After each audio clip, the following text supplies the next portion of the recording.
পুরুষেরা সকালবেলায় ঘুম থেকে উঠে যদি ডান পাটা আগে ফেলতে পারে, তার বায়ে খরচ আর হবে না, অর্থাৎ বিনা কারণে পয়সা খরচ হবে না।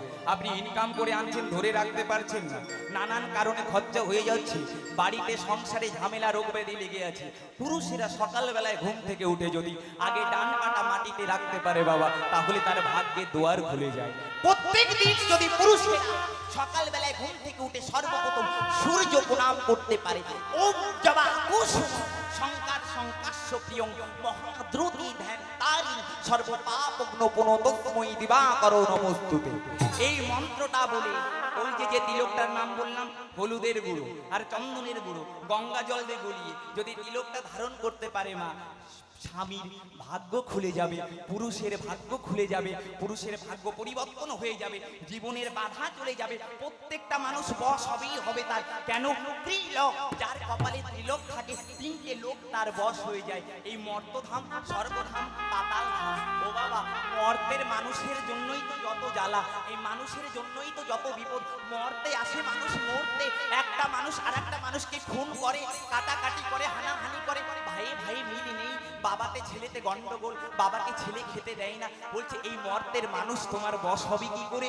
সকালবেলায় এই তিলকটা একবার পূর্ব দিকে মুখ করে ধারণ করুন, সমস্ত জীব আপনার বশীভূত হয়ে যাবে, ভগবান আপনাকে কৃপা করবে, আপনার ভাগ্যের দরজা খুলে যাবে, সারা পৃথিবী ব্যাপী আপনার নাম হবে। নিতাই গৌর হরি বল, হরি বল, হরি বল। শুধু তাই নয়, যদি কোনো পূর্ব দিকে মুখ করে তিলক ধারণ করতে পারে, তার শত্রু বশ হয়ে যায়। কেন বাবা? পূর্ব দিকে সূর্য ওঠে, কোন পুরুষ যদি সকালবেলায় ঘুম থেকে উঠে সূর্যকে সাক্ষী রেখে তিলক ধারণ করতে পারে, তার দেহে সূর্যের বল হয়, সূর্যের কৃপা পায়। সূর্যের যেমন তেজ আছে, সারা জগৎ আলোকিত করে, সেই পুরুষের তেজে সারা জগৎ আলোকিত হয়, তার বংশের মুখ উজ্জ্বল হয়। আর মৃত্যুর দিনে আমার গোবিন্দের চরণ পেয়ে যায়। হরি বল, হরি বল, হরি বল। আরে নারীরা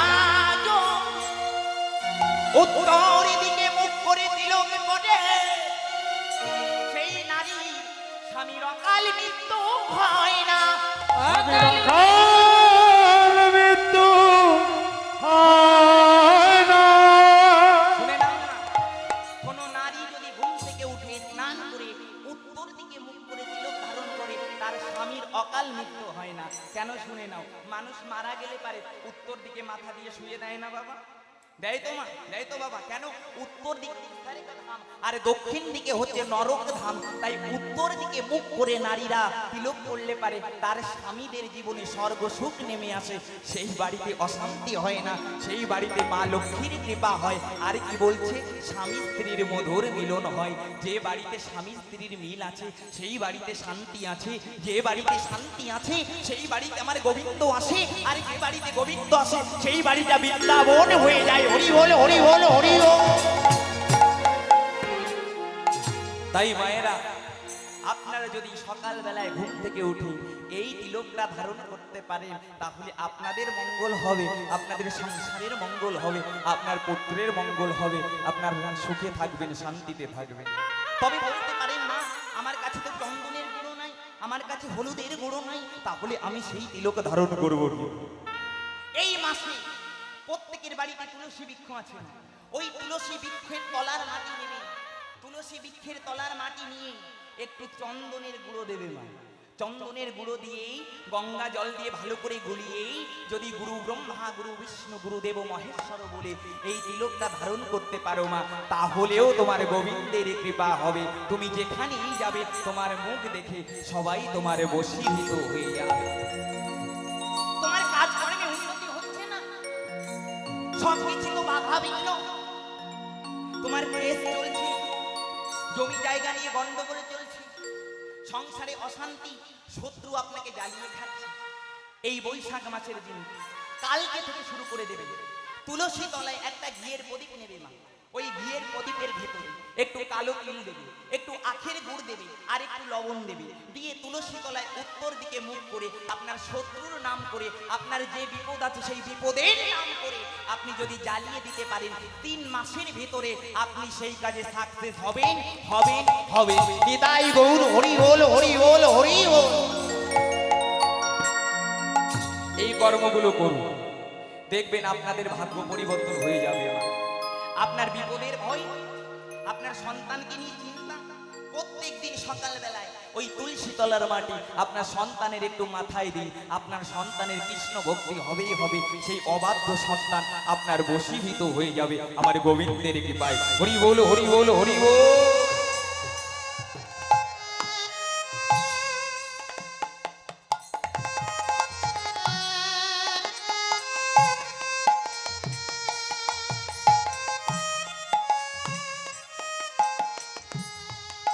তাই মহাভাবু আজ আমার তিলক পড়েছে কেন না? শুনে না, ভগবানের আমার মাথায় যন্ত্রণা হয়েছে, ভগবানের আমার মাথায় যন্ত্রণা হলো। নারদ মুনিকে ডেকে বলছে, নারদ আমার বড় মাথায় যন্ত্রণা হয়েছে, এই মাথায় যন্ত্রণা আমি ঠিক করব কি করে? নারদ মুনি আমার বলছে, প্রভু তোমার কি কোনো ওষুধের প্রয়োজন? নারদ মুনিকে ভগবান আমার বললেন, হ্যাঁ হ্যাঁ নারদ, আমার যে ঔষধের প্রয়োজন, আমি যে মাথায় যন্ত্রণায় ছটফট করছি। ভগবানকে বললেন, বলো প্রভু তোমার কি ওষুধের প্রয়োজন? ভগবান আমার বললেন, শোনো নারদ, এই ত্রিভুবনের কোনো ওষুধে আমার মাথায় যন্ত্রণা ঠিক হবে না। যদি তুমি কোনো ভক্তের চরণ ধুলি এনে দিতে পারো, সেই চরণ ধুলি মাগলেই আমার মাথায় যন্ত্রণা ঠিক হবে। নিতাই গৌর হরি বল, হরি বল। তাই নারদ মুনি আমার ভক্তের চরণ ধুলি আনবে বলে চলে গেল ব্রহ্মলোকে। দেখছে ব্রহ্মা আমার ধ্যান করছে। হরি ওম নমো ভাগবতে, হরি ওম নমো ভাগবতে, হরি ওম নমো ভাগবতে, হরি ওম নমো ভাগবতে। চতুর্মুখী ব্রহ্মা ধ্যান করছে। হরি ওম, হরি ওম, হরি ওম। অমনি নারদ মুনি গিয়ে ব্রহ্মাকে বলছে, ও হে পিতামহ ব্রহ্মা, দাও দাও তোমার চরণ ধুলি দাও। চরণ ধুলি দাঁড়া, এ কি করছো? তুমি আমার চরণ ধুলি নিচ্ছ? হ্যাঁ হ্যাঁ হ্যাঁ হ্যাঁ পিতামহ, আমি তোমার চরণ ধুলি নিচ্ছি। কেন জানো? আমার ভগবানের মাথায় যন্ত্রণা হয়েছে, ভগবানের মাথায় যন্ত্রণা ঠিক হবে একমাত্র ভক্তের চরণ ধুলি পেলে, তাই তো আমি তোমার চরণ ধুলি নিতে এসেছি। না, তুমি কি জানো না নানু, যে ভগবান আমার এহকালে পরকাল, যে ভগবান আমার জীবন যৌবন, যে ভগবানকে আমি পুজো করি, যিনি আমার প্রাণনাথ, আমার স্বামী, তাকে কি আমি চরণ ধুলি দিতে পারি? আমার অপরাধ হয়ে যাবে। বলুন তো মা, ভগবানকে কি নিজের পায়ে ধুলি দেওয়া যাবে? আপনি কি ভগবানের মাথায় পা দিতে পারবেন? পারবেন না। তাই ব্রহ্মাও বলছে, যে বিষ্ণু আমার ভগবান, যে বিষ্ণু আমার ভগবান, সেই ভগবানকে আমি কি করে আমার চরণ ধুলি দেবো? আমি দেবো না, তুমি চলে যাও। নারদ মুনি আমার চরণ ধুলি না, তিনি চলে গেলেন শিবের কাছে। শিবলোকে গিয়ে শিবকে ডেকে বলছে, মামা ও হে ভোলানাথ গো,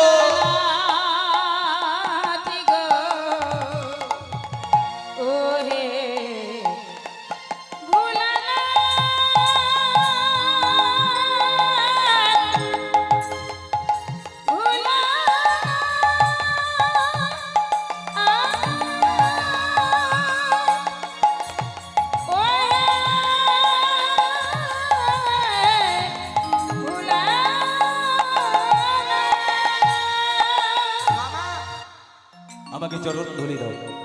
কেন নারদ, কার জন্য?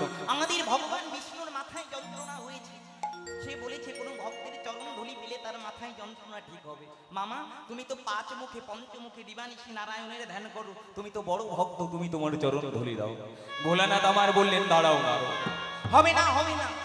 যে ভগবানের জন্য আমি সংসার ছেড়ে কৈলাসে ছেড়ে, সংসারে ধর্ম কৈলাস ছেড়ে আমি শ্মশানে পড়ে আছি, আমার গলায় মুন্ডমালা, পরনে বাগ্রথাল, সেই ভগবানকে আমি কেমন করে আমার চরণ ধুলি দেব?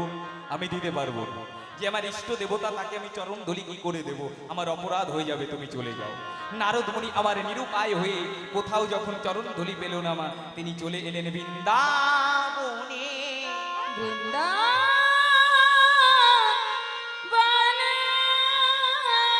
নারদ মুনি আমার গাইতে গাইতে চলেছে হরি ওম নারায়ণ, হরি ওম নারায়ণ। নারায়ণের নাম করতে করতে কোথায় এলো মা? বৃন্দাবন। বৃন্দাবনের গোপীগণ আমার জলকেলি করছে। নারদ মুনি আমার দেখে বলছে, ওহে বোঝবালা, বোঝবালা, আমি তোমাদের কাছে এসে বড় বিপদে পড়ে তোমাদের কাছে এসেছি। আমাদের ভগবানের বড় মাথায় যন্ত্রণা হয়েছে। সে বলেছে যদি কোনো ভক্তের চরণ ধুলি পায় তবেই তার মাথায় যন্ত্রণা ঠিক হবে। তা তোমরা তো বড় ভক্ত, ভগবানকে বড় ভালোবাসো, তোমাদের চরণ ধুলিটা দাও। বোঝবালা আমার বললেন, বেশ, তাহলে তুমি আমাদের চরণ ধুলি নিয়ে যাও। নারদ মুনি বলে উঠলেন, ওহে বোঝবালা, যে ভগবানকে চরণ ধুলি দিল না ব্রহ্মা বিষ্ণু মহেশ্বর, ব্রহ্মাও দিল না, মহেশ্বরও দিল না, কোনো দেবতা দিল না, আরে তোমরা সামান্য গোপী হয়ে ভগবানকে চরণ ধুলি দেবে? গোপীগণ বলে উঠবে, ওহে নারদ মুনি, যে ভগবানকে এত ভালোবাসে পতি গেল, সেই ভগবানের যদি কোনো ব্যাধি হয়, বলো আমরা কি সইতে পারি? যাও যাও নারদ, তুমি আমাদের চরণ ধুলি নিয়ে যাও। নারদ মুনি নামা বলি পেতে দিল, বোঝগোপী আমার চরণ ধুলি ঝেড়ে ঝেড়ে দিল। ওই চরণ ধুলি মাথায় নিয়ে নারায়ণ চলেছে হরি ওম নারায়ণ করতে করতেই তিনি এলেন বৈকুণ্ঠ ধাম। বৈকুণ্ঠ ধামে এসে দেখতে বাবা নারায়ণের আর কোনো মাথায় যন্ত্রণা নাই। নারদ মুনি আমার বলছে, এ কি হলো প্রভু, তুমি সারাক্ষণ মাথায় যন্ত্রণায় ছটফট করছিলে, তোমার মাথায় যন্ত্রণা কি করে ঠিক হলো? ভগবান আমার বললেন, শোনো নারদ, তোমার নামা বলিতে যে চরণ ধুলি এনেছ, ওই চরণ ধুলি আমার নামে পড়তেই আমার ব্যাধি সেরে গেল। ভগবান বলে উঠলেন, বোঝো গোপীদের চরণ ধুলিতে এত গুণ এত শক্তি আমার লাগাতে হলো না, আমার নামে পড়তেই আমার ব্যাধি সেরে গেল। ওহে নারদ মুনি, এই চরণ ধুলি তুমি আমাকে দাও। আজ থেকে এই চরণ ধুলি রূপান্তরিত হবে তিলকে, এই তিলকের নাম হবে গোপী তিলক। যারা যারা যারা যারা এই গোপী গোপী তিলক ধারণ করবে, ও গো নারদ, আমি বলে দিচ্ছি তাদের তাদের মাথায় যন্ত্রণা জীবনে হবে না। আর এই তিলকধারী ব্যক্তিকে যে দর্শন করবে, সকাল বেলায় যদি কোনো অভক্ত এই তিলকধারী ভক্তকে দর্শন করে, আমি আশীর্বাদ করলাম তার কি হবে জানো? তাই গৌর হরি সেই রাধা প্রেমের ঋণ শোধ করবে বলে আজ গোপীদের চরণ ধুলি আজ নদিয়াতে গড়াগড়ি দিয়েছে আর অঙ্গে মেখেছে। তবে আর একটা তত্ত্ব শুনে নাও মা, এই যে এখানে হরিনাম হচ্ছে কোনোদিন শোনেন নাই, যতটুকু বলবো সব নতুন বলে দিয়ে যাব। আমার ভগবান কি বললেন? ধুলি নয় গো ধুলি নয় গোপীপদ রেণু, এই রেণু মেখেছিল নন্দের বেটা কানু। আমি প্রমাণ দিয়ে যাচ্ছি, এই আপনাদের এখানে হরিবাসর হচ্ছে, হরিবাসর সমাপ্তের পরে আপনারা এখান থেকে ধুলো ঝাড় দিয়ে নিয়ে যাবেন। ওই ধুলাটা ঝাড় দিয়ে নিয়ে গিয়ে আপনার ঘরে রেখে দেবেন। কোথায় রেখে দেবেন? ঘরের মেন দরজা একটা হলুদ কাপড়ে করে এই ধুলিটা নিয়ে গিয়ে ঘরের মেন দরজায় ঝুলিয়ে রাখবেন। ওই ধুলির তলা দিয়ে যাতায়াত করবেন। কেন? নাকি এখানে অনন্ত কোটি সাধুগুরু বৈষ্ণবের চরণ ধুলি পড়েছে। যেখানে হয় বৈষ্ণবের আগমন, যেখানে হয় নাম সংকীর্তন, সেইটা হচ্ছে বৃন্দাবন। তা এই বৃন্দাবনের মাটি নিয়ে যদি ঘরে ঝুলিয়ে রাখতে পারো মা, তোমার বাড়িতে অমঙ্গল হবে না, তোমার বাড়িতে সুমঙ্গল হবে, তোমার বাড়িতে রাধা কৃষ্ণের বাস হবে, সমস্ত দুর্গতি গিয়ে অমঙ্গল চলে আসবে। হরি বল, হরি বল, হরি। আমার কথা মিলিয়ে দেখবেন, অনেকে আমাকে ফোন করে বলে বাবা অনুপ বাবু আপনার এই কথাটা শুনে ঘরে চরণ ধুলিটা রেখে আমাদের অনেক উপকার হয়েছে। কেমন উপকার হয়েছে একটা একটা করে শুনবেন। আপনাদের এখানে রাত্রে বেলায় আপনার ছেলের ধরুন পেটে ব্যথা হলো, আপনার মাথায় যন্ত্রণা হলো, আপনার শরীরে কষ্ট হচ্ছে, আমার মুখের কথা নয়, শাস্ত্র বর্ণনা করছে, প্রমাণ দিচ্ছে, বিশ্বাসে মিলায় বস্তু তর্কে বহুদূর। যদি বিশ্বাস করি এই চরণধলিটা ঘরে নিয়ে রাখতে পারেন, রাত্রে আপনার বিপদ হয়েছে, পেটে ব্যথা হয়েছে, মাথায় যন্ত্রণা হয়েছে, অসহ্য ব্যাধি যন্ত্রণায় জ্বলে পড়ে যাচ্ছে অঙ্গ, একটু চরণধলি নিয়ে নিন, কৃষ্ণায় গোবিন্দায় বলে ওই চরণধলিটা গঙ্গা জল দিয়ে খেয়ে নিন, দেখবেন 5 মিনিটের ভেতরে আপনার মাথায় যন্ত্রণা ঠিক হয়ে যাবে, আপনার পেটের ব্যথা ঠিক হয়ে যাবে। আরও যদি প্রচণ্ড মায়েদের পেটে যন্ত্রণায় ছটফট করেন, কি করবেন, এই ধুলিটা একটু নেবেন, গঙ্গা জল দিয়ে গোলাবেন মা, কৃষ্ণের নাম করে করে নাভির চারিপাশে এই মাটিটা প্রলেপ দিয়ে দেবেন, দেখবেন আমার মহাপ্রভুর কৃপায়, আমার গোবিন্দের কৃপায় আপনার পেটের যন্ত্রণা ঠিক হয়ে যাবে। হরি বল, হরি বল, হরি বল। আপনার অবশ্যই করবে, এটা আপনারা নিয়ে যাবেন, দেখবেন আপনাদের মঙ্গল হবে। গৌর হরির কি কোনো ধনের অভাব হয়েছে মা? আমার ভগবানের কি কোনো ধনের অভাব হয়েছে? তিনি কাঁদছে, বলছি ভগবানের কোনো ধনের অভাব হয়নি। প্রভু কেন কাঁদছে জানো? নাকি প্রভু আমার কাঁদছে এই কারণে, কলিহত জীবের মলিন দশা, এই কলিহত জীবকে প্রভু উদ্ধার করবে বলে, কলিহত জীবকে তড়াবে বলে প্রভু আমার আজ নয়নীর ধারায় বদন ভাসিয়ে কাঁদছে। কেন জানো? নাকি কলিহত জীবের তো আর গতি নাই, এরা সব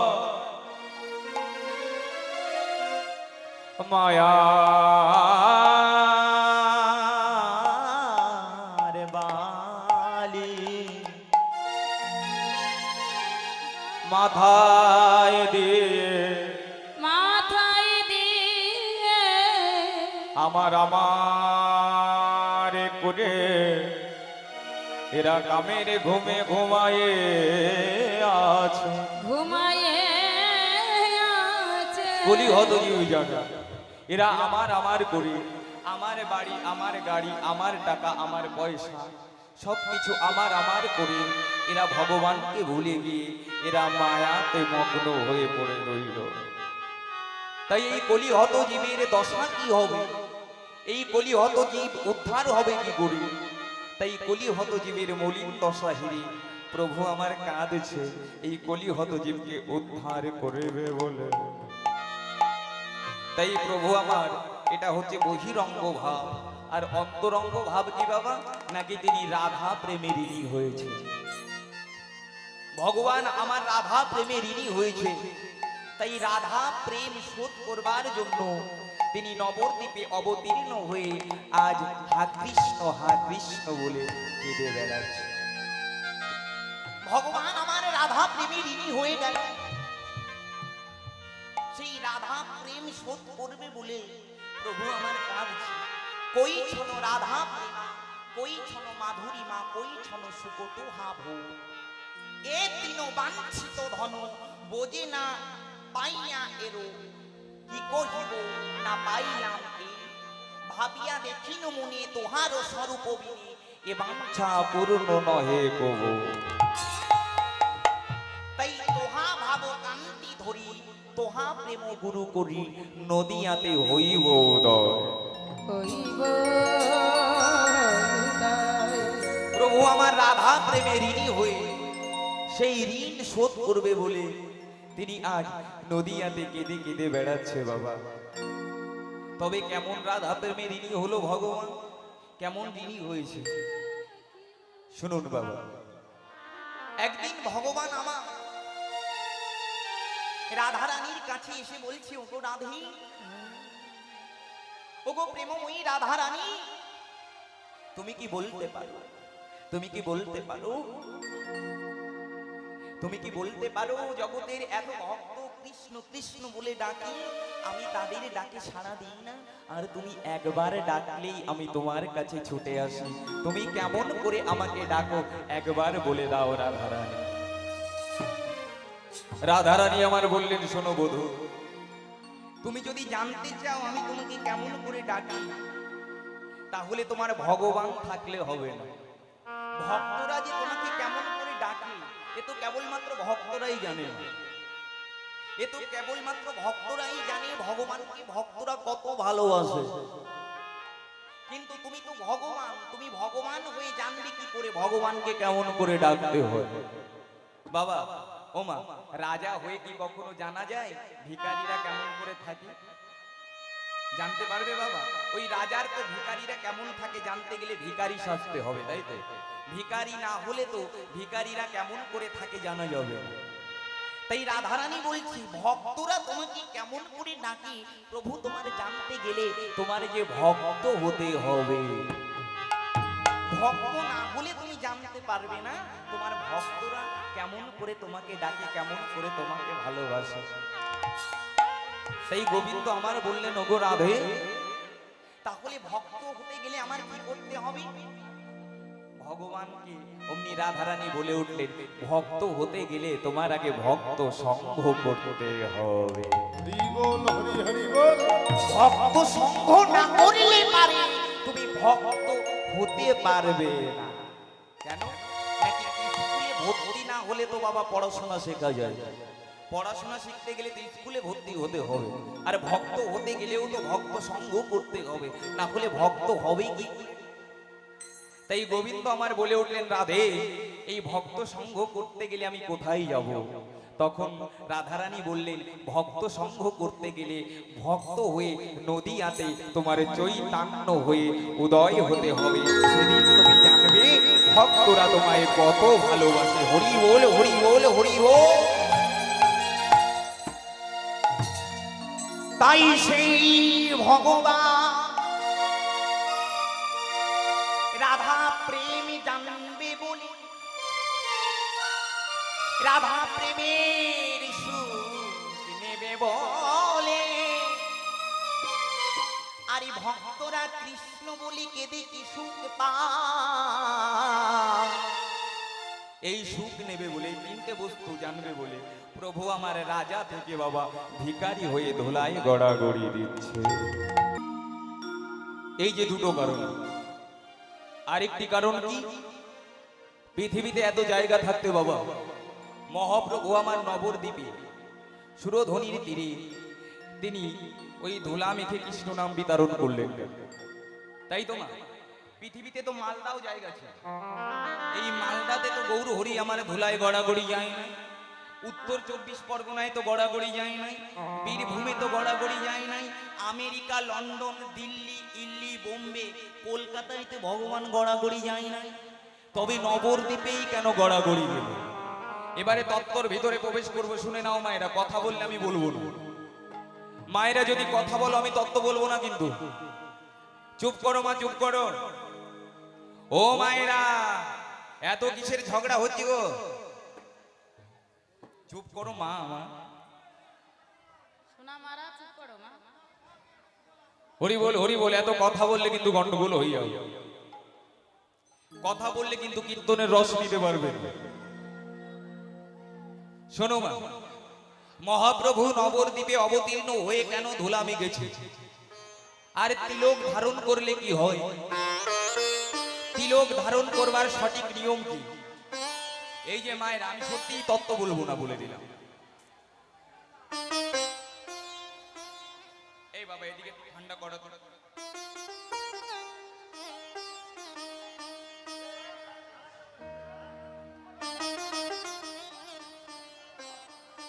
এই যে বাবা দেখেছো, কীর্তন শুনতে এসে তোমরা কিন্তু কীর্তনে শান্তি পাবেন, এমন করে গন্ডগোল করবো। আমি ভেবেছি সম্পূর্ণ নতুন তত্ত্ব বলবো, যে কোনোদিন কোনো কীর্তনী আজ পর্যন্ত বলেনি। যদি মায়েরা জানতে চাও, আমি চ্যালেঞ্জ দিয়ে বলছি এই হরিবাসরে আপনারা কোনো কীর্তনিয়ার মুখে এখনো এই তত্ত্ব শোনেননি, আমি সেই তত্ত্ব বলে দিয়ে যাবো আপনাদের। তবে সাইলেন্ট প্লিজ, কথা বললে পারে কিন্তু হবে না। এক একটি করে জানবেন মহাপ্রভু কেন নবদ্বীপে এলেন, মহাপ্রভু কেন তিলক ধারণ করলেন, মানুষ তিলক ধারণ কেন করে, তিলক ধারণ করবার সঠিক নিয়ম কি, কোন দিকে মুখ করে তিলক ধারণ করতে হয়, কোন তিলক মানুষের পরা উচিত আর কোন তিলক মানুষের পরা উচিত নয়, আপনারা জানতে পারবেন। শুধু তিলক ধারণ করলে হবে না, তিলক ধারণ করবার নিয়ম আছে। কোন তিলক ধারণ করতে হবে আমাদের সংসারে মঙ্গল হবে, তবেই কিন্তু তিলক ধারণ করাটা সঠিক হবে বাবা। আমি তিলক ধারণ করলাম, মাছ মাংস পেঁয়াজ রসুন সেবা করলাম, সেই তিলক ধারণ করলে তার নরকগামী হতে হয় মায়েরা, শুনে না। তিলক শুধু ধারণ করলে হয়, তিলক তিনটে লোক তিলক ধারণ করলে তিনটে লোক তার কপালে জেগে ওঠে। বলছে তিলক ধারণ করে মৃত্যুবরণ করলে তার নরকে যেতে হয় না, তার স্বর্গবাসী হয়ে যায়। সেটা কোন তিলক বাবা? কোন তিলক মা? বলছে সব তিলক সংসারী জীব ধারণ করতে পারবে না। সব তিলক যদি ধারণ করো তোমার অপরাধ হবে, তোমার অপরাধ হবে। তাহলে আমরা কোন তিলক ধারণ করব? এই যে আপনারা যে তিলক ধারণ করেছেন, এই তিলক কেবলমাত্র হরি বাসরে ধারণ করা যাবে, সংসারে ধারণ করা যাবে। এই তিলক কারা ধারণ করতে পারবে?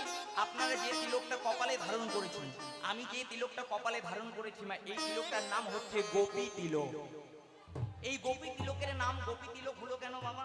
এই তিলকের নাম বেটা তিলকও তো হতে পারে, তাই তো? তাহলে গোপী তিলক হলো কেন? নাকি এই তিলকের জন্ম হয়েছে গোপীদের পদরজ থেকে, গোপীদের চরণ ধুলি থেকে তিলকের সৃষ্টি হয়েছে, তাই তিলকের নাম হচ্ছে গোপী তিলক। বলছে এই গোপী তিলক সব সময় ধারণ করা যাবে না। বলছে যারা মাছ মাংস পেঁয়াজ রসুন সেবা করে তাদের জন্য এই তিলক নয়, এই তিলকটা হচ্ছে যারা সখী অনুগত হয়েছে। সখী অনুগত কারা হয়েছে বাবা? যারা সংসার পরিত্যাগ করে হা গোবিন্দ তোমার হলাম বলে, গোবিন্দ বিনে আর কিছু নাই, মাছ মাংস সমস্ত আশা বিষয় ভরসা পরিত্যাগ করে একমাত্র কৃষ্ণ বিষয়কে সার করে গোবিন্দ বলে বিদ্যা বলে ঘুরে ঘুরে বেড়াই, তারাই বলে তিলক ধারণ করার অধিকার পায়। তাই একে গোপী তিলক বলে। এই তিলক যারা বৈষ্ণব তারা কেবলমাত্র অধিকারী। তবে সাংসারিক জীব কোন তিলক ধারণ করবে? এই যে বৈশাখ মাসের দিন থেকে শুরু করবে, বৈশাখ মাসের দিন থেকে শুরু করবে। গুঁড়ো হলুদ আছে না, গুঁড়ো হলুদ, হলুদের গুঁড়ো বাবা, আর চন্দনের গুঁড়ো।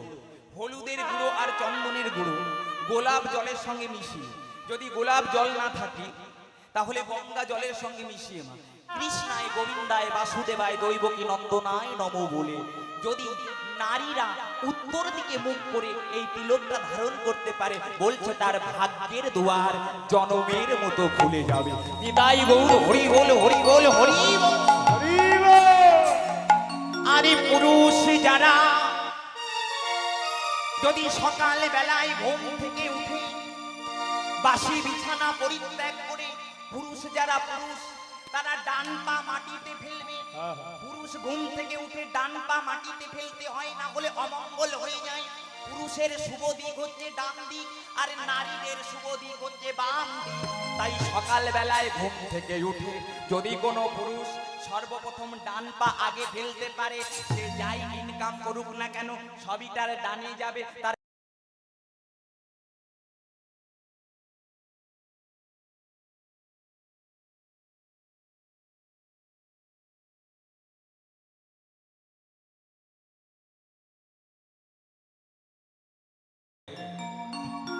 যখন বেদবতীর চুলটা ধরেছে তার স্বামী মা, বেদবতীকে বলছে তুমি ঘর থেকে বাহির হয়ে যাও।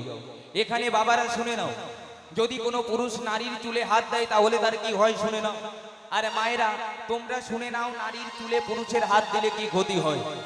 কেন শাস্ত্রে বর্ণনা করছে, নারীর চুলে শব্দ নরকের বাস। কোন পুরুষে যদি নারীর চুল ধরে আঘাত করে, সেই পুরুষের শব্দ নরকে যেতে হয়। শুনে নাও, যদি কোনো পুরুষ নারীর চুল ধরে তাহলে সেই পুরুষের সপ্ত নরকে যেতে হয়। কেন? নাকি নারীর চুলে হচ্ছে সপ্ত নরকের বাস।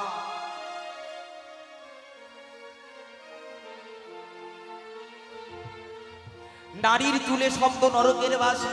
যারাই নারীর চুলে হাত ধরেছে, যারাই নারীর চুলে হাত দিয়েছে তাদেরই কিন্তু ক্ষতি হয়েছে। তার প্রমাণ কি? তার প্রমাণ কি শুনে নাও। রাবণ রাজা সীতার চুল ধরে তার সোনার লঙ্কা পুড়ে জ্বলে ছাই হয়ে গেল। দুর্যোধন দুঃশাসন দ্রৌপদীর চুল ধরেছিল বলে তাদের শত ভাইয়ের অকালে প্রাণ হারাতে হলো। বলছে সবার যখন নারীরা বিছানায় শয়ন করে সেই সময় যদি পুরুষের গায়ে নারীর চুল লাগে তাহলে পুরুষের গায়ে দুরারোগ্য ব্যাধি হয়।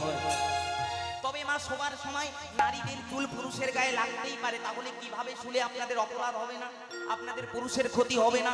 শুনে নাও বাবারা, শুনে নাও মায়েরা, পুরুষের সঙ্গে শয়নের সময় নারীরা যদি চুলটা বেনুনি করে ঘুমোতে পারে তাহলেই কেবলমাত্র পুরুষের ক্ষতি হয় না, পুরুষের মঙ্গল হয়। কেন জানো?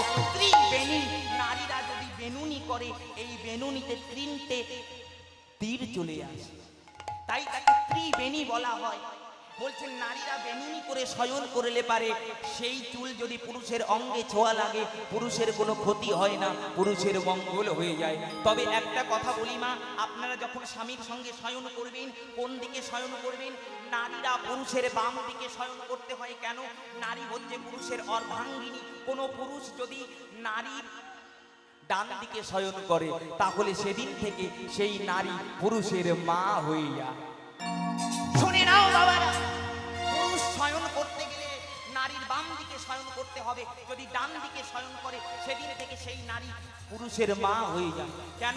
মায়ের স্থান হচ্ছে ডান দিকে আর পত্নীর স্থান হচ্ছে বাম দিকে। তাই নারীদের বিবাহের সময় নারীদের বাম দিকে বসানো হয়, তাই নারীদের বলা হয় বাবা নারী। নারীরা চার রকমের মা। নারীরা ক রকমের? চার রকমের। কি কি মা? হস্তিনী, পদ্মিনী, শঙ্খিনী আর চিত্রাণী। বলছে এই চার রকমের নারীর চার রকমের গুণ। বলছে এই চার রকমের নারীরা যদি স্বামীর বাম দিকে শয়নে যেতে পারে তাহলে স্বামীর মঙ্গল হয়, স্বামীর বিপদ আপদ কেটে যায়, স্বামীর পরমায়ু বৃদ্ধি হয়, পরমায়ু বৃদ্ধি হয়। তাই নারীরা সবসময় পুরুষের বাম দিকে শয়ন করতে হয় মা। এবার শুনে নাও, শয়নের সময় যদি পুরুষের অঙ্গে নারীদের নাকের নিঃশ্বাস লাগে তাহলেও পুরুষের ক্ষতি হয়। এই যে তত্ত্ব, এগুলো কি নারী চরিত্রের কথা। খনা বচন দিলে নারীদের কিছু চরিত্র করা দরকার, নারীদের কিছু কর্ম করা দরকার, যে কর্ম করলে পুরুষের মঙ্গল হয়, সংসারের মঙ্গল হয় মা। বলছেন নারীদের নাকের নিঃশ্বাস লাগলে পারে পুরুষের ক্ষতি হয়, তাহলে নারীদের কি নাকের নিঃশ্বাস পুরুষের লাগবে না? লাগবেই তো মা। এই যে আপনারা কি জানেন আপনারা এই বাম নাকটা কেন ছাদা করেছেন, ফুটিয়েছেন? এটাই আসল তত্ত্ব। নারীরা নাক চাবিটা কেন করে? নাকি পুরুষের যাতে ক্ষতি না হয়। নারীদের নাকের নিঃশ্বাস পুরুষের অঙ্গে লাগলে পুরুষের ক্ষতি হয় বলে তাই নারীরা নাকে সোনার নাক চাবি পরে। সোনা যে অঙ্গে থাকে সেই অঙ্গে দোষ থাকে না। কেন? সোনাকে মহাপ্রভু থেকে আশীর্বাদ করলেন, ওহে সোনা আমি তোমাকে আশীর্বাদ করলাম, তোমাকে এমন গুণ দিলাম, তোমার ভিতরে শুদ্ধতা দিলাম, পবিত্রতা দিলাম, তোমার ভিতরে আমি অভিমান শূন্য করে তোমাকে আমি ধনীর আশীর্বাদ দিলাম। যে ঘরে সোনা থাকবে সেই বাড়িতে তুমি বিপদের দিনে বন্ধু হয়ে যাবে। দেখবেন মা, আপনার বিপদ হয়েছে, অর্থের প্রয়োজন, আপনার সোনা থাকলে সোনাটা বন্ধক রেখে বিক্রি করে কিন্তু আপনি আপনার বিপদ থেকে উদ্ধার হতে পারবেন। আরো সোনাকে আশীর্বাদ করলেন, ওরে সোনা যে অঙ্গে তুমি থাকবে সেই অঙ্গে কোনো দোষ থাকবে না। তাই নারীরা যদি বাম নাকে নাক চাবি পরে, এই নাকেরটা পরে, তাহলে নারীদের দোষ থাকে না, তাদের স্বামীর কোনো ক্ষতি হয় না, তাদের স্বামীর মঙ্গল হয়ে যায়। এই জন্য নারীরা সোনার নাক চাবি তাদের বাম নাকে পরে। তবে শোনো মা, নারী পুরুষ যখন একই বিছানায় শয়নে থাকে সেই বিছানার চাদরটা কখনো সাদা রঙের করতে নাই। সাদা রঙের বিছানার চাদর করলে পারে, সাদা রঙের বিছানার চাদরে স্বামী স্ত্রী একই সঙ্গে শয়নে গেলে পারে সেই সংসারে স্বামী স্ত্রীর ভিতরে মধুর মিল থাকে না, তাদের ভিতরে অশান্তি বেড়ে যায়। কেন? সাদা হচ্ছে শান্তির প্রতীক মা, আর রমণী যারা সদবা রমণী তাদের লাল শুভ মা। তাই লাল যত নারীরা পরে তাদের পুরুষের তত মঙ্গল হয়। তাই আপনাদের লাল বিছানার চাদরটা হলে আপনাদের ভিতরে মধুর সম্পর্ক হবে, স্বামী স্ত্রীর মিল হবে মা। আর এই জন্য বিছানার চাদরটা লাল করবেন, আপনারা মোটা করে সিঁদুর করবেন। সিঁদুর দেখে যদি আপনাদের স্বামী কোনো কর্মে যায় তাহলে আপনাদের স্বামীর মঙ্গল হবে, আপনাদের স্বামীর পরমায়ু বৃদ্ধি হবে। যে রমণী যত মোটা করে সিঁদুর পরে তার স্বামীর তত মঙ্গল হয় মা। সিঁদুরে স্বামীর অমঙ্গল দূরীভূত হয়ে যায়। সিঁদুর পড়তে পড়তে এক ফোঁটা সিঁদুর যদি নাকে পড়ে বুঝবেন আপনার স্বামীর মঙ্গল হতে চলেছে। সিঁদুর পড়তে পড়তে এক ফোঁটা সিঁদুর যদি নাকে পড়ে বুঝবেন আপনার স্বামীর সঙ্গে আপনার মধুর সম্পর্ক হতে চলেছে। অনেক সময় সিঁদুর পড়তে পড়তেই একটু সিঁদুর মাটিতে পড়ে যায়, ওমা আপনি বুঝে নেবেন অবশ্যই আপনার স্বামীর কোনো অমঙ্গল হতে চলেছে। কেন? যদি মাটিতে সিঁদুর পড়ে যায় বুঝবেন তাহলে আপনার স্বামীর কোনো বিপদ হতে চলেছে, কোনো রোগ ব্যাধি হতে চলেছে, কোনো সমস্যা হতে চলেছে। এই সমস্যা থেকে মুক্তি পাবেন কি করে মা? ওই সিঁদুরের ভিতরে যদি একটা তুলসী পাতা রেখে দিতে পারেন, একটা টাকা একটা কাঁচা টাকার কয়েন যদি কৃষ্ণাই গোবিন্দাই বলে রেখে দিতে পারেন, ওই কাঁচা টাকাটা দিয়ে যদি সিঁদুর করতে পারেন মা, আপনার স্বামীর জীবন থেকে অমঙ্গল চলে যাবে আমার গোবিন্দের কৃপায়। তাই গৌর হরি হল হরি হল হরি হল। আরে বলি মা শোনো, আমি যেখানেই কীর্তন করতে যাই না কেন মা, অনেক মায়েরা দুঃখ করে বলে বাবা আপনার কীর্তন অনেক শুনে কিন্তু আমার স্বামী কথা শোনে না, আমার দুটো তিনটে ছেলে মেয়ে, স্বামী মদ খেয়ে পড়ে থাকে, বাড়িতে ইনকাম করে পয়সা দেয় না, অনেকেরই এমন সমস্যা, তাই তো বাবা? অনেক মায়ের স্বামীরা আছে বাড়িতে গন্ডগোল করে, মদ্যপান করে, উল্টো পাল্টা আচরণ করে। কি করবেন মা? আপনার স্বামীরা একেবারে ঠিক হয়ে যাবে। শুনে নাও, শনি মঙ্গলবারের দিনে এক কৌটো সিঁদুর এক দামে কিনবেন। শনি মঙ্গলবারে এক কৌটো সিঁদুর এক দামে কিনে আপনি কালী মন্দিরে না হলে দুর্গা মন্দিরে ওই সিঁদুরটা নিবেদন করবেন। সিঁদুরটা নিবেদন করে যদি আপনি সকালবেলায় ঘুম থেকে উঠে এই মধ্যমা আঙুল দিয়ে মা, এই মধ্যমা আঙুল দিয়ে যদি স্বামীর নাম করে 3 বার সিঁদুর পড়তে পারেন, আপনার স্বামী 3 মাসের ভিতরে আপনার বশীভূত হয়ে যাবে। আপনার স্বামী দুরারোগ্য ব্যাধিতে ভুগছে, আপনার স্বামী অসুখে ভুগছে, অসুখ ঠিক হচ্ছে না, ঠিক হয়ে যাবে গ্যারান্টি। সতী নারীর কর্মে পতির পুণ্য হয়, সতী নারীর পতি হয় পর্বতের চূড়া, অসতীর পতি হয় ভাঙা নৌকার গোড়া। একটা নারীর কর্মে তার স্বামীর মঙ্গল হয়, একটা নারীর কর্মে তার স্বামীর অমঙ্গল হয়। কোনো নারী যদি সতী হয় তাহলে মরা স্বামীকে বাঁচিয়ে আনতে পারে না, আর যদি কোনো নারী অসতী হয়ে যায় তাহলে তার স্বামীর কিন্তু দিনে দিনে অমঙ্গল হয়ে যায়। আপনার স্বামীর মঙ্গল কি করে হবে? আপনি এক কৌটো সিঁদুর যদি কোনো ব্রাহ্মণীকে দান করতে পারেন, কিংবা এক কৌটা সিঁদুর একটা আলতা কোনো দেবী মন্দিরে দান করতে পারেন, 3টে শনি মঙ্গলবারে আপনার মনোবাসনা ভগবান পূর্ণ করবেই করবে, আপনার স্বামী সুস্থ হয়ে যাবেই যাবে। কেন? নাকি নারীর শাখা পলা সিঁদুরের জোরে স্বামীর অমঙ্গল চলে যায়, স্বামীর মঙ্গল হয়ে যায়। হরি বল হরি বল হরি বল। আরো কি করবেন মা? আপনাদের সংসারের মঙ্গলের জন্য কি করবেন মা? এই যে বৈশাখ মাসের দিনে মা আপনারা কি করবেন? সকালবেলায় ঘুম থেকে উঠে এক ঘটি জল নেবেন মা, এক ঘটি জল নেবেন। আপনার বাড়িতে যদি পিতলের ঘটি থাকে তো ভালো, পিতলের ঘটি যদি না থাকে মাটির ঘটি কিনবেন, একটা মাটির ঘট কিনবেন মা। সবাই করবেন, আমার কথাটা পালন করে দেখবেন। একটা মাটির ঘট নেবেন, স্নান করবেন, ওই মাটির ঘটে জল নেবেন, একটা কাঁচা টাকা নেবেন, 5টা আতপ চাল নেবেন, একটা লাল জবা ফুল নেবেন। যদি লাল জবা ফুল না থাকে মা, তুলসী পাতা নেবেন, না হলে যে কোনো ফুল নেবেন। আপনি ঈশান কোণে যাবেন, বাড়ির ঈশান কোণটা হচ্ছে দৈব কোণ, যে কোণ দিয়ে দেবতারা আনাগোনা করে। ওই ঈশান কোণে গিয়ে যদি আপনি সূর্যকে প্রণাম করে ওম সূর্যায় জিন্নায় নম বলে একটু ঈশান কোণে জল ঢেলে দিতে পারো মা, আমার গোবিন্দের কৃপায় তোমার বাড়ি থেকে সমস্ত অভাব জ্বালা যন্ত্রণা চলে যাবে। হরি বল হরি বল হরি বল। ঈশান কোণটা হচ্ছে পবিত্র কোণ মা, এই কোণটা পরিষ্কার পরিচ্ছন্ন রাখতে হয়, এই কোণটাই কোনদিন নোংরা জমা রাখতে নেই, তাহলে বাড়িতে অশান্তি বেঁধে যায়, অমঙ্গল বেঁধে যায়। ঈশান কোণে কখনো পায়খানা বাথরুম করতে নেই মা, ঈশান কোণে কখনো খড়ের গাদা দিতে নেই, ঈশান কোণে কখনো গরু বাছুর রাখা, ঈশান কোণে কখনো শোবার ঘর রাখা। ঈশান কোণটা হচ্ছে নারায়ণের কোণ, নারায়ণ আমার মা লক্ষ্মীকে নিয়ে বসে আছে। যে বাড়ির ঈশান কোণ অপবিত্র থাকে সেই বাড়ি ছেড়ে লক্ষ্মী চলে যায় আর অলক্ষ্মী গমন করে। অলক্ষ্মী কে মা? অলক্ষ্মী হচ্ছে লক্ষ্মীর বোন। যে বাড়িতে অশান্তি হয় মা লক্ষ্মী অলক্ষ্মীর বোন অলক্ষ্মীকে ঢুকিয়ে দিয়ে, মা লক্ষ্মীর বোন অলক্ষ্মীকে ঢুকিয়ে দিয়ে বলে তুই এই বাড়িতে থাক আর এই বাড়িতে অশান্তি বাঁধিয়ে দে মা। তাই বাড়িতে শান্তি আনতে গেলে, বাড়িতে সুখ আনতে গেলে আমাদের ঈশান কোণটা পবিত্র রাখতে হবে, ঈশান কোণটা শুদ্ধ রাখতে হবে মা। ঈশান কোণ যদি ভালো থাকে তবেই তো তুমি শান্তি পাবি, তবেই তো তুমি গোবিন্দের কৃপা পাবে। মাগো বাড়িতে অমঙ্গল কেন হয় জানো? যে বাড়িতে ঈশান কোণ ভালো নাই, ঈশান কোণ পবিত্র নাই, সেই বাড়িতে কিন্তু অশান্তি বেঁধে যায়। ও মা আমার কথা শুনে নাও, তোমার বাড়িতে শান্তি হবেই হবে মা। কি করবি?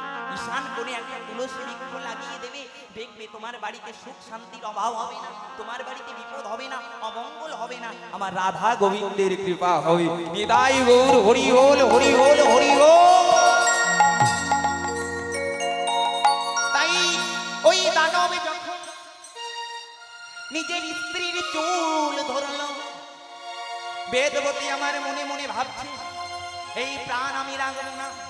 আমার স্বামী যখন আমাকে ঘর থেকে বাহির করে দিল, বেদবতী আমার কাঁদতে কাঁদতে ওই ক্ষীরোদ সাগরে নিজের প্রাণ নিক্ষেপ করবে বলে চলেছে। হে নারায়ণ দেখা দাও।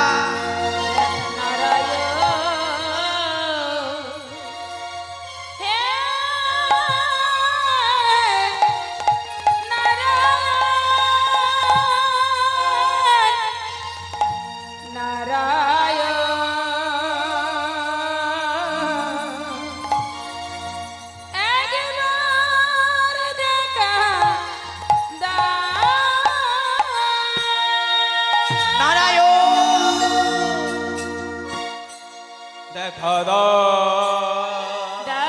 দাও, দেখা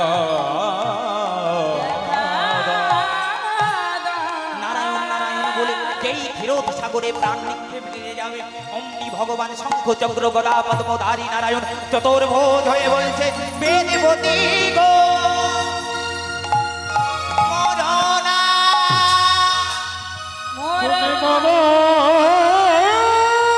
না। ওহে দেববতী,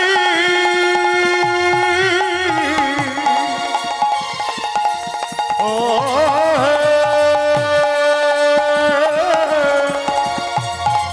তুমি মরো না।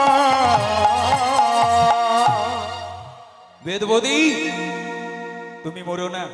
মরনা বেদবতী, আমি নারায়ণ তোমাকে আশীর্বাদ করছি। আজ থেকে তোমার পুজো পার্বণ কিছু করার দরকার নাই। তুমি যদি সকাল বেলায় একবার উলুর ধ্বনি দিতে পারো, আমি বৈকুণ্ঠ ধাম ছেড়ে তোমার কাছে এসে দেখা দেব।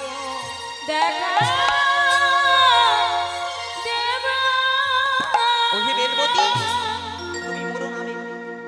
আমি নারায়ণ হয়ে তোমাকে আশীর্বাদ করছি। তুমি যদি সন্ধ্যা বেলায়, সকাল বেলায়, দুপুর বেলায় তিনবার উলুর ধ্বনি দিতে পারো, আমি বৈকুণ্ঠ ধাম পরিত্যাগ করে আমি তোমার কাছে নেমে আসব। তোমার জীবন থেকে সমস্ত দুঃখ দুর্দশা চলে যাবে। আরো আশীর্বাদ করছি বেদবতী, তুমি যদি তিনবার উলুর ধ্বনি দিতে পারো, তোমার স্বামী দিনে দিনে হরি ভক্ত তো হয়ে যাবে। হরি বল।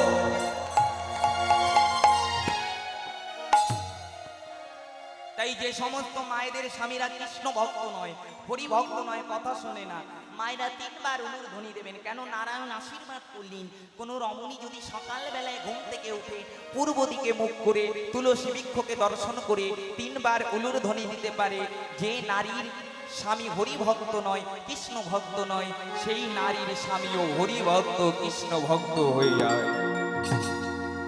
আর দুপুর বেলায় না, মধ্যাহ্নকালে যদি কেউ উলুর ধ্বনি দিতে পারে তিনবার, তিনবারের বেশি নয় মা, তিনবার মধ্যাহ্নকালে দুপুর বেলায় যখন ভগবানকে পুজো দেন, ভগবানকে খেতে দেন, ভগবানকে যখন সেবা করতে যান, সেই সময় যদি তিনবার উলুর ধ্বনি দিতে পারো পূর্ব দিকে মুখ করে মা, তোমার স্বামীর পরমায়ু বেড়ে যাবে। তোমার স্বামীর অকাল মৃত্যু হবে না। হরি বল, হরি বল, হরি বল। আর সন্ধ্যাবেলা যদি কোনো রমণী উলুর ধ্বনি দিতে পারে মা, তুলসী তলায় প্রদীপ দেখি তিনবার উলুর ধ্বনি দিলে পারে, বলছে সেই বাড়িতে মা লক্ষ্মী আসে, অলক্ষ্মী চলে যায়।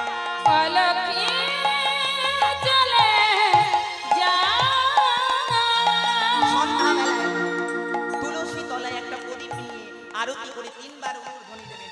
সন্ধ্যাবেলায় মা লক্ষ্মীও ঘুরে বেড়ায়, আবার যম রাজাও ঘুরে বেড়ায়। যে বাড়িতে উলুর ধ্বনি, শঙ্কর ধ্বনি, প্রদীপ দেখানো হয় মা, সেই বাড়িতে যম রাজা আসে না, মা লক্ষ্মী আসে। আর যে বাড়িতে মা লক্ষ্মী আসে, সেই বাড়িতে অভাব থাকে না। নিতাই গৌর হরি বল বলে সেই বাড়িতে গোবিন্দের কৃপা হয়। হরি বল, হরি বল, হরি বল। একবার প্রেম সে উলুর ধ্বনি, নিতাই গৌর হরি বল, হরি বল, হরি বল। এ ভাই একটু সাউন্ড বাড়িয়ে দে। তাহলে উলুর ধ্বনির তত্ত্ব জানা গেল মা। উলুর ধ্বনির জন্ম কি করে হয়েছে, উলুর ধ্বনি কবার দিতে হয়, উলুর ধ্বনি তিনবারের বেশি দেবে না।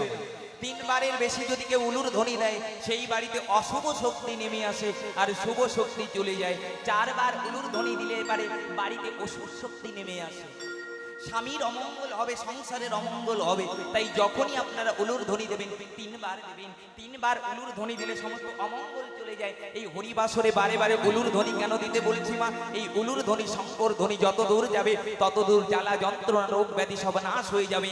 আমার গোবিন্দ বৈকুণ্ঠ ধাম থেকে এখানেই নেমে আসবে। হরি বল, হরি বল, হরি বল।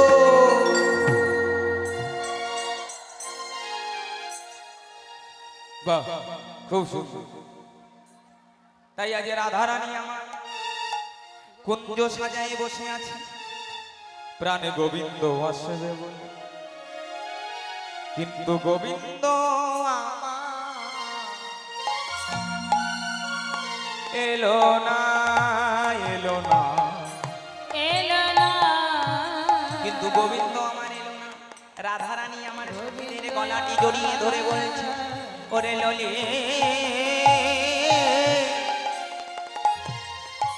ওরে ললে তারে, ললিতা রে, আমার বধূ বুঝি আর আসবে না। চল চল আমার বধূ বুঝি আর আসবে না। এই ফুল ললিতা রে,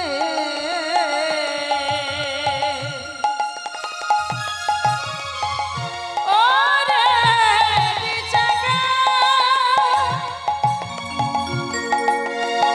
আমি কুঞ্জ সাজিয়ে বসে আছি, কিন্তু আমার মধু কুঞ্জ এলো না রে। সখীরে, আমার বধূ বুঝি আর আসবে না। চল চল এই ফুলের মালা ডালা আমরা যমুনার জলে ভাসিয়ে দিয়ে আসি। তাই সখীগণকে সঙ্গে করে নিয়ে রাধারানী আমার গোবিন্দের জন্য গাথা মালা আজ যমুনাতে ভাসাবে বলে চলেছে। যখন যমুনাতে ভাসাবে বলে চলেছে, ওই ফুলের মালা ডালা যেই যমুনার জলে ভাসিয়ে দিয়েছে, যমুনা উত্তাল বেগে ওই ফুলের মালা ফিরিয়ে দিল, নেব না। দেব না, ও গো রাধে, ও গো রাধে, ফিরিয়ে না নিয়ে যাও তোমার গাথা মালা। তোমার গাথা মালা। কেন জানো রাধে? এই মালা নেব না, এই মালার গায়ে কৃষ্ণের রঙের গন্ধ না। ও গো রাধে, ও গো রাধে, যে ফুলের মালায় কৃষ্ণের অঙ্গের পরশ না, কৃষ্ণ সেই গাথা মালায় আমি নেব না। আমি নেব না। অমনি যমুনা আমার মালা ফিরিয়ে দিলেন, আর রাধারানী আমার কাঁদতে কাঁদতে ঘরে ফিরে এলেন। সখীদেরকে সঙ্গে করে নিয়ে রাধারানী আমার অভিমানে রাগ করে কুঞ্জের ভেতরে বসে আছে। ওই হে সখী রে, আমার পরাণ বধূ বুঝি আর আসবে না, আমার পরাণ বধূ বুঝি আর আসবে না। মহাজন এখানে বললেন, কৃষ্ণ পেতে গেলে মা এমনি করে কুঞ্জ সাজিয়ে বসে থাকতে হবে। যদি কুঞ্জ সাজিয়ে বসে থাকতে পারো একদিন, তবে আমার গোবিন্দের কৃপা হবে, জানো, হবেই হবে। কোন কুঞ্জ মা? আমাদের বাড়িটা যেমন আমরা সুন্দর করে সাজাই মা, কাঁচা বাড়ি থেকে পাকা বাড়ি করি, পাকা বাড়ি থেকে বাড়িতে পাথর লাগাই, পাথর লাগানোর পরে দোতলা করি, বাড়িতে আলমারি আনি, খাট আনি, পালঙ্ক আনি, ড্রেসিং টেবিল আনি, আলমারি আনি, ঘরে ঝাড়বাতি লাগাই, কত সুন্দর করে ঘর সাজাই। বলছে এই পার্থিব জগতের ঘর সাজালে তো আমার গোবিন্দ আসে না, ঘর সাজাতে গেলে এই হৃদয় ঘরটা সাজাতে হবে। যদি কেউ হৃদয় ঘরটা সাজাতে পারি, এই হৃদয়ে ঘরে তো আমার গোবিন্দ আসবেই আসবে। তাই মহাজন আমারে বললেন, তুমি জায়গা জমি বাড়ি গাড়ি পুত্র আমার কন্যা আমার করে করছো, কিন্তু এরা তো কেউ তোমার সঙ্গে যাবে না, সবই পড়ে রবে। কেবলমাত্র এই মধুমাখা হরিনাম কৃষ্ণ নামই তোমার সঙ্গে যাবে। তুমি কার জন্য করছো চুরি, সেই তোমায় চোর বলবে। যে সন্তানের জন্য তুমি এত করছো, যে সংসারের জন্য এত করছো, যেদিন তোমার বল থাকবে না সেই সংসার তোমাকে বলবে, সেই সন্তান তোমাকে বলবে তুমি আমার জন্য কি করেছো।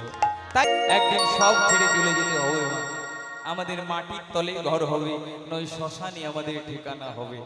তাই আমাদের সময় থাকতে কৃষ্ণ বলে কাঁদতে হবে, গৌর বলে কাঁদতে হবে, রাধারানীর চরণ স্মরণ নিতে হবে, তবেই আমাদের মনুষ্য জীবন ধন্য হবে।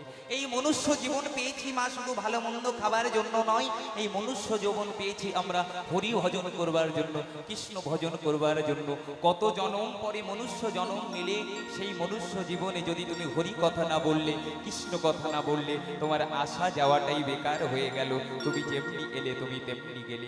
তাই আমরা যেখানে আছি না কেন, যে অবস্থায় আছি না কেন, সব সময় আমাদের হরি কথা কৃষ্ণ কথা বলতে হবে, হরি নাম কৃষ্ণ নাম করতে হবে, তবেই আমাদের মনুষ্য জীবন ধন্য হবে। তবে একটা কথা, কীর্তন চলাকালীন এই যে বসে আছে যে বাবা, তাই তাই কালকে একটা প্রশ্ন করেছিল অর্জুনের দীক্ষাগুরু, তাই তো অর্জুনের কাহিনী, অর্জুনের কাহিনী শুনতে চেয়েছে আমার কাছে। খুব ভালো সুন্দর একটা কাহিনী আমার কাছে শুনতে চেয়েছে, আমি বর্ণনা করব। এটাও নতুন কথা, আপনারা শুনলে আনন্দ পাবেন। অর্জুন একদিন ভগবান শ্রীকৃষ্ণকে বলছে, সখা আমি একটু গঙ্গা স্নান করতে চাই। কেন? নাকি কুরুক্ষেত্র যুদ্ধে আমি অনেক পাপ করেছি, আমি কত মানুষের প্রাণ নিয়েছি, কত যুদ্ধ হয়েছে, কত লোকের রক্তপাত হয়েছে, কত মায়ের কোল খালি হয়েছে, কত মায়ের শীতের সিঁদুর মুছে গেছে। তো আমি তো মানুষ হত্যা করেছি, আমার তো বড় পাপ হয়েছে, তাই আমি একটু গঙ্গা জলে স্নান করি, আমি পাপ মুক্ত হতে চাই। তাই মহাপ্রভুকে যখন এই কথা বলেছে, আমার ভগবানকে যখন এই কথা বলেছে, অনাদির আদি সর্ব কারণের কারণম গোবিন্দ আমার অর্জুনকে বলছে, বেশ অর্জুন চলো আজ আমরা গঙ্গা স্নান করতে যাব। তাই ভগবান আমার অর্জুনকে রথের উপরে চাপিয়ে নিয়ে অমনি চলেছে গঙ্গা স্নান করতে। মাগো গঙ্গা স্নান করতে যখন গেছে, ভগবান আমার অর্জুনকে বললেন, অর্জুন আমি এখানে দাঁড়াচ্ছি, যাও তুমি গঙ্গা স্নান করে এসো। অর্জুন আমার বাবা গঙ্গা স্নান করতে যখন গেল, ওই গঙ্গার ঘাটে দাঁড়িয়ে দাঁড়িয়ে দেখছে কি নাকি একটা দৃশ্য। দেখবেন মা, গঙ্গার ঘাটে শ্মশান থাকে, নদীর পাড়ে শ্মশান থাকে বাবা। ওই গঙ্গার ঘাটে দেখছে একটা শ্মশান, সেই শ্মশানে চারটে মানুষ একটা লাশকে, একটা মরা মানুষকে পোড়াবে বলে তারা কাঁধে করে নিয়ে আসছে। কেমন করে? বলো হরি, হরি বল, বলো হরি, হরি বল, বলো হরি। হরি বল। তাই যখন ওই শ্মশানে নিয়ে এলেন, অর্জুন আমার দূরে দাঁড়িয়ে দেখছে চারটে মানুষ একটা মরা মানুষকে জ্বালাবে বলে নিয়ে এলো। যখন শ্মশানে নিয়ে এসেছে, শ্মশানে মরা দেহটা রেখে দুটো মানুষ বলছে, ভাই রে আমরা তো মরা মানুষটাকে নিয়ে এলাম, তো মরা মানুষ জ্বালাতে গেলে তো জ্বালানির প্রয়োজন হয়, তাই তো কাঠের প্রয়োজন হয়, তো কাঠ ছাড়া তো আমরা মরা মানুষ জ্বালাতে পারবো না। তাই দুটো মানুষ কি করেছে বাবা, ওই কাঠ জোগাড় করবে বলে জঙ্গলে কাঠ কাটতে চলেছে। এবার যখন জঙ্গলে কাঠ কাটতে চলেছে না, আর দুটো মানুষ মরা মানুষটার কাছে আছে। ওই দুটো মানুষের ভিতরে একটা মানুষ বলে উঠছে, ভাই দুজনা তো কাঠ কাটতে গেল, আর আমি এক কাজ করি, আমি একটু আগুন জোগাড় করে নিয়ে আসি। আগুন যদি জোগাড় করে না আনি, তাহলে এই মরা মানুষটাকে জ্বালাবো কি করে, আমরা এর সৎ ক্রিয়া করবো কি করে? তাহলে দুজন চলে গেল জ্বালানি আনতে, একজন চলে গেল আগুন জোগাড় করতে, আর একটা মানুষ মরা মানুষটাকে ছুঁয়ে বসে আছে। দেখবেন মা, মরা মানুষকে ছুঁয়ে একজনা বসে থাকতে হয় সবসময়। তাই একজনা যখন মরা মানুষকে ছুঁয়ে বসে আছে, সেই ব্যক্তি শ্মশানে বসে বসে চিন্তা করছে, আচ্ছা আমি তো শুনেছি শ্মশানে অনেক ভূত ভূত থাকে, এখন যদি ভূত এসে আমাকে গলা টিপে মেরে ফেলে আমি কি করব? তাই ও ভয় পেয়ে বাবা ওই মরা মানুষটাকে ছেড়ে আজও দৌড় কালো দৌড়, অমনি দৌড়ে পালিয়ে গেল। মরা মানুষের কাছে আর কেহ না, আর কেহ নাই। যখন মরা মানুষের কাছে আর কেহ নাই, বন থেকে দুটো শৃগাল বেরিয়ে এলো ওই মরা মানুষটাকে খাবে বলে। জঙ্গল থেকে দুটো শৃগাল বেরিয়ে এলো মা ওই মরা মানুষটাকে খাবে বলে। যখন দুটো শ্রীগাল বেরিয়ে এসেছে, একটা শ্রীগাল বড় শ্রীগালটা মা আগে গিয়ে কি করছে, ওই মরা মানুষটার চারিপাশে তিনটে পাক দিল। তিনটে পাক দিয়ে তার কর্ণে গন্ধ নিল, তার মুখে গন্ধ নিল, কিন্তু খেলো না। ধীরে ধীরে তার হাতে গন্ধ নিল, হাতের গন্ধ নিল, কিন্তু শ্রীগাল খেলো না। শ্রীগাল খেলো না। ধীরে ধীরে তার বক্ষে গন্ধ নিল, বক্ষের গন্ধ নিল, কিন্তু শ্রীগাল খেলো না। কিন্তু শ্রীগাল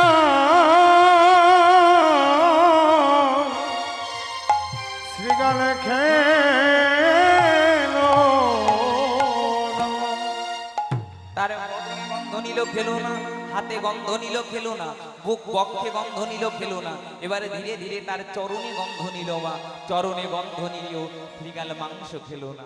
এবার শ্রীগাল না খেয়ে যখন চলে যাচ্ছে, ছোট শ্রীগালটা ডেকে বলছে, ভাই দাদা তুমি চলে যাচ্ছ কেন? কতদিন সেবা করি নাই, অভুক্ত পেটে বড় খিদে, ভেবেছি তুমি ওই মরা মাংসটাকে খাওয়া ধরলে পারে, আমিও সঙ্গে সঙ্গে গিয়ে আমি মরা মানুষটাকে খেতাম। ওই বড় শ্রীগালটা বলছে, ওরে ভাই আমি তো ভেবেছিলাম ওর দেহটা খাবো, কতদিন ধরে খাই নাই, অভুক্ত আছে, কিন্তু আমি গন্ধ শুকে দেখলাম ও মৃত পাপী, ওর মতো পাপী জগতে নাই, তো ওর মতো পাপীর মাংস খেয়ে তো আমার কোনো মঙ্গল হবে না, তাই ওর দেহে আমি গন্ধ নিলাম, কিন্তু কোনো অংশই ভক্ষণ করার উপযুক্ত নয়। হরি বল, হরি বল, হরি বল, হরি হরি বল। ছোট শ্রীগালটা ডেকে বললো, কেন ও পাপী, কেন ওর মাংস কেন খাওয়া যাবে না? বড় শ্রীগালটা বলছে, ওরে ভাই প্রথমে আমি ওর কর্ণে গন্ধ নিলাম, কি দেখলাম জানিস? ওরে জীবনেও দীক্ষা হয় নাই, ও বেঁচে যখন ছিল ও দীক্ষা মন্ত্র নেয় নাই, গুরুচরণ আশ্রয় করে নাই, তাই ওর দেহ অপবিত্র, ওই দেহ তো সেবা করা যাবে না। আমি তারপরে ওর মুখে গন্ধ নিলাম, দেখলাম ওরে এই মুখ দিয়ে কোনদিন কৃষ্ণ বলে কাঁদে না, কৃষ্ণ বলে কাঁদে নাই। ওরে এই বদনে দিয়ে কোনদিন কৃষ্ণ কথা বলে না, কৃষ্ণ কথা বলে না। ওরে ভাই রে, আমরা তো বনের পশু, আমরা তো কৃষ্ণ বলে কাঁদতে পারি না, ডাকতে পারি না, তাই ভেবেছিলাম যদি কোনো বৈষ্ণবের দেহ হয়, ওই দেহ সেবা করে আমাদের কিঞ্চিত পুণ্য হবে, আরে সেই পুণ্য বলে কি হবে জানিস? আমরা হবে? পুনরায় মনুষ্য কুলে জন্ম পাবো, জন্ম পেয়ে আমরা গৌর গোবিন্দ চরণ ভজন করব, কিন্তু হলো না, ও তো পাপী। আমি ভেবেছিলাম ওর হৃদয়টা ভালো, ওর হৃদয়ে গন্ধ শুনে দেখলাম ও কোনোদিন ভালো কথা চিন্তা করে না, শুধু ধনের কথা, টাকার কথা, পয়সার কথা চিন্তা করেছে, ও সাধুগুরু বৈষ্ণবকে আলিঙ্গন করে নাই, তাই ওর বক্ষটাও সেবা করা গেল না। ভাই রে, ধীরে ধীরে আমি ওর চরণে গন্ধ নিলাম, ওর চরণে গন্ধ নিয়ে দেখলাম এই চরণ দিয়ে কোনোদিন মন্দিরে যায় না, কোনোদিন হরিবাসরে যায় নাই, কোনোদিন কীর্তনে যায় না, ওর হাতে গন্ধ সুখে দেখলাম, সুখে দেখলাম এই হস্ত দ্বারা কোনোদিন ওই গৌর গোবিন্দ চরণে তুলসী পত্র দেয় না, তুলসী পত্র দেয় না, ভগবানকে সেবা দেয় না, দরিদ্রকে ভিক্ষা দেয় না, ভিক্ষা দেয় না। তাই ওর অঙ্গ সেবা করা গেল না, তাই আমি ফিরে যাচ্ছি। ছোট শ্রীগালটা ডেকে বললেন, ওরে ভাই তুই তো মরা পাপী দেখালি, আমি আজকে তোকে জ্যান্ত পাপী দেখাবো। বলছে জ্যান্ত পাপী? হ্যাঁ হ্যাঁ জ্যান্ত পাপী। ওই দেখ জ্যান্ত পাপী অর্জুন, যে গঙ্গায় স্নান করিবে বলে গঙ্গার তীরে দাঁড়ায় আছে। চুপ, চুপ, চুপ, চুপ, চুপ। না না বলিস না। অর্জুন যদি শুনতে পায় আমাদের প্রাণ নিয়ে নেবে। শ্রীগালটা আমার বলছে আমার প্রাণ নেয়নি, আমার তাতে দুঃখ নাই। অর্জুন ক্রোধান্বিত হয়ে শ্রীগালটিকে ডেকে বলছে, ওরে বনের পশু, তোদের এত বড় আসপদ্ধা, আমাকে পাপী বলিস? ছোট শ্রীগালটা বলে উঠলেন, হ্যাঁ তুমি তো পাপী। অর্জুন বললেন, কেন আমি পাপী? শোনো অর্জুন, তুমি যদি আমার দুটো প্রশ্নের উত্তর দিতে পারো তাহলেই ভাববো তুমি পাপী নও, তুমি পুণ্যবান। বলো বলো বলো বলো বলো, কি প্রশ্নের উত্তর দিতে হবে? ওই ছোট শ্রীগাল বনের পশু বলে উঠলেন, শোনো অর্জুন, প্রথম প্রশ্ন, গঙ্গা স্নান করলে কি হয়? অর্জুন বলে উঠলেন, ওরে বনের শ্রীগাল, এই জন্যই তোরা প্রশ্ন করে এও জানিস না গঙ্গা জলে স্নান করলে পাপ মুক্ত হওয়া যায়, পাপ ধুয়ে যায়, পবিত্র হয়ে যায় মানুষ। শ্রীগালটি আমার বলে উঠলেন, ওহে অর্জুন, এইবার তোমার 2 নম্বরের প্রশ্ন শোনো, এই গঙ্গার সৃষ্টি হয়েছে কোথা থেকে? অর্জুন বলে উঠলেন, ওরে তোরা এটাও জানিস না গঙ্গার সৃষ্টি হয়েছে ওই যে আমার সখা কৃষ্ণ, ওর চরণের তল থেকে গঙ্গার সৃষ্টি হয়েছে। অগ্নি শ্রীগালটি বলে উঠলেন, অর্জুন, যে ভগবানের চরণে গঙ্গার সৃষ্টি, যে গঙ্গা ভগবানের চরণ তলে থাকে, সেই ভগবান স্বয়ং তোমার রথের সারথি। সেই ভগবানকে ধুয়ে তুমি গঙ্গায় এসেছো স্নান করতে। তোমার মতো মূর্খ পাপী কি জগতে আছে? হরিও অর্জুন আমার বললেন, তাই তো। এই বনের পশু হলেও তো সত্যি বলেছে। আমার আমার সখা আমার কৃষ্ণের চরণ থেকেই তো গঙ্গার সৃষ্টি। তাহলে আমি ভগবানের চরণ না ধরে আমি গঙ্গায় এসেছি কেন? তখন অর্জুন আমার ভগবানের চরণে গিয়ে বলছে, হে সখা, হে কৃষ্ণ, তুমি আমাকে বলে দাও আমি তোমাকে চিনবো কেমন করে? ভগবান অমনি বলে উঠলেন, মিল হচ্ছে অর্জুন, ভগবানকে ততক্ষণ চেনা যায় না যতক্ষণ না পর্যন্ত তার গুরু কৃপা হয়, সে গুরু চরণ আশ্রয় করে। দীক্ষা শিক্ষা না হলে পারে, জ্ঞান চক্ষু হৃদয় না হলে সে কখনো ভগবানকে দেখতে পায় না। হরি বল, হরি বল। ওহে অর্জুন, মায়ার চোখ দ্বারা কখনো ভগবানকে দর্শন করা যায় না। ভগবানকে দর্শন করতে গেলে জ্ঞান চক্ষুর উদয় হতে হয়।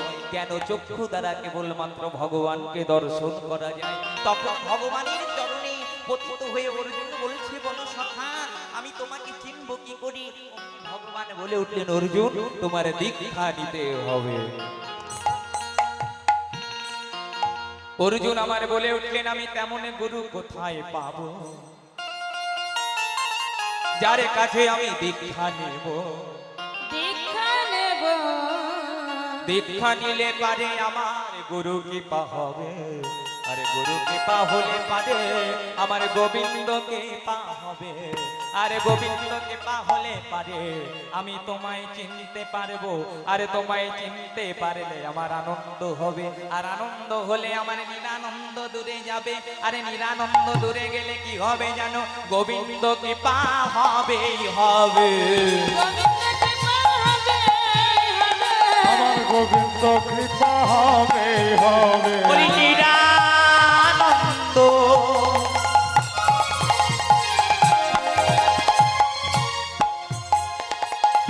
দূরে যাবে, গোবিন্দ কৃপা হবেই হবে। বলি নিরানন্দ, দূরে যাবে, গোবিন্দ কৃপা হবে, বলি হবে। নিরানন্দ